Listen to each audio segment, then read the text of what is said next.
prochain. Merci. La parole est maintenant à Madame Christine Pires-Beaune. Merci, Monsieur le Président. Ma question s'adresse à Monsieur le Premier ministre.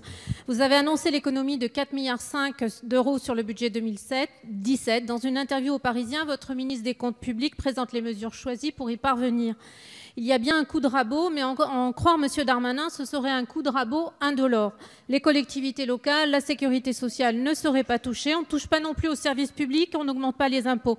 C'est un beau roman, Monsieur le Premier ministre, c'est une belle histoire, mais nous n'y croyons pas. En pleine lutte contre Daesh, M. Darmanin annonce que le ministère de la Défense devra trouver 850 millions d'euros d'économies alors que nos troupes risquent leur vie sur les théâtres d'opération. Bon courage, Madame la ministre des Armées. En plein état d'urgence, le ministère de l'Intérieur devra économiser plus de 500 millions, celui de la Justice plus de 150. Comment peut-on annoncer de telles mesures après avoir dit qu'on ne touchait pas aux services publics ? Pour tous les ministères, vous annoncez des économies à faire, y compris dans l'éducation nationale. Mais sur la nature des économies, c'est le grand flou. Monsieur le Premier ministre, ce n'est pas en actionnant le levier du parc automobile de Matignon ou en gérant mieux les appels d'offres, et il faut mieux les gérer, que vous allez économiser 4 milliards d'euros. J'ai une proposition à vous faire, Monsieur le Premier ministre. Demandez donc le remboursement du CICE aux entreprises qui, comme Imperial Tobacco, ex-Seita, ont pris l'argent avant de délocaliser leur production en Europe. Monsieur le Premier ministre, vous l'avez compris, je suis inquiète devant le flou des propos de votre ministre. Le coup de rabot ne sera pas indolore. Je vais même vous dire qu'il y aura des victimes, les fonctionnaires, le service public, les collectivités locales, 260 millions de ponctions annoncées ce matin, les retraités, les territoires ruraux enclavés et au final l'ensemble des Français. Monsieur le Premier ministre, dites-nous la vérité sur les mesures budgétaires que vous allez prendre et surtout leurs conséquences sur la France et les Français. Merci Madame Pires-Beaune. La parole est à Monsieur Gérald Darmanin, ministre de l'Action et des Comptes publics.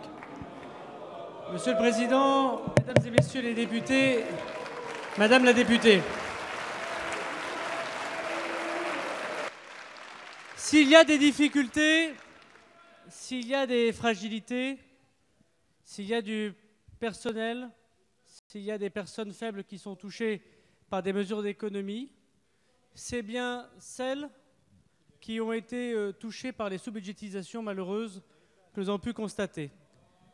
Madame la députée, il est une vérité, celle qu'il n'y avait pas 120 millions d'euros pourtant budgétisés pour le plan d'urgence de cet hiver. Que fallait-il faire? De ne pas mettre les 120 millions d'euros? 600 millions d'euros qu'il manquait pour les opérations extérieures de l'État. Et c'est justement parce que nous pensons aux militaires qui risquent leur vie tous les jours que la sincérité, c'est de mettre le nombre de millions d'euros devant leurs engagements. 600 millions d'euros de plus qu'il manquait dans ce budget pour les opérations extérieures. L'allocation adulte handicapé n'était pas budgétisée, Madame la députée. Que fallait-il faire? Il fallait donc arrêter au 10e mois de l'année l'allocation versée aux personnes handicapées et pas faire des économies. Que fallait-il faire, Madame la députée, vous qui avez passé 3 heures avec nous en commission des finances, avec le ministre de l'économie et des finances, ne pas mettre les 300 millions d'euros du plan formation qu'il manquait aujourd'hui? Je pense que sur ce point, la démagogie n'a pas lieu ici. La vérité, c'est que nous faisons des économies et qu'il paraît plus facile de parler de dépenses que de faire des économies, et il paraît même plus facile de parler des économies que de les faire.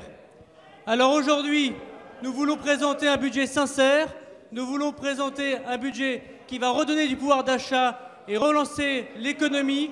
Nous voulons enfin présenter un budget qui ne fasse plus 57% de dépenses publiques, alors même que vous avez creusé le déficit, la dette et les impôts des Français. Merci.